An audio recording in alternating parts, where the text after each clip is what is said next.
کله چې خروج عوده یعنی چوټي ولګي او تاسو په مقرره وخت کې ونه وځئ او چوټي در باندې ایکسپایر شي، نو د دې ګورې غرامه ده.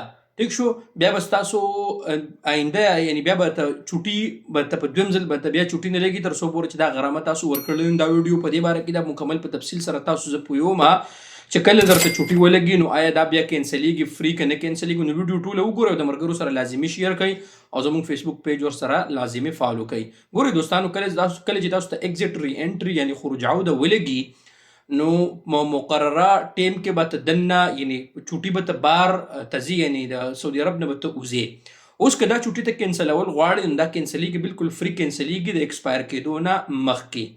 اوس که تا باندې دا چوټي در باندې دلته په سعودي عرب کې دننه ایکسپایر شو ته لا نړي نو بیا به 1000 ریال غرامه به دې ډکې چې 1000 ریال غرامه دې ډکه کړه نو آینده را روان وخت به ته بیا اله چوټي لګي. که دا څو پورې دا 1000 ریال غرامه ته ډکه کړي نه نو تب به دویم ځل درته بیا چوټي یعنی ایگزیټ ری انټري یعنی خروج عوده درته نه لګي.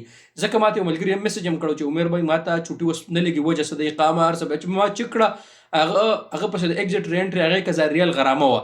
نو په دې وجه باندې ملګرو چې کله تاسو ته خروج عوده ولګي نو په مقرره وخت کې تاسو چوټي بار تیروئ یا که تاسو نه ځئ نو کینسلوئ. تاسو کینسلولی شئ بالکل فری کینسلیږي د ایکسپایر کېدو نه مخکې. خو که ایکسپایر شوه نو بیا به 1000 ریال غرامه دا به لازمي ډکې. ډیره مننه او ویډیو لازمي د ملګرو سره شیر کړئ. شکریہ.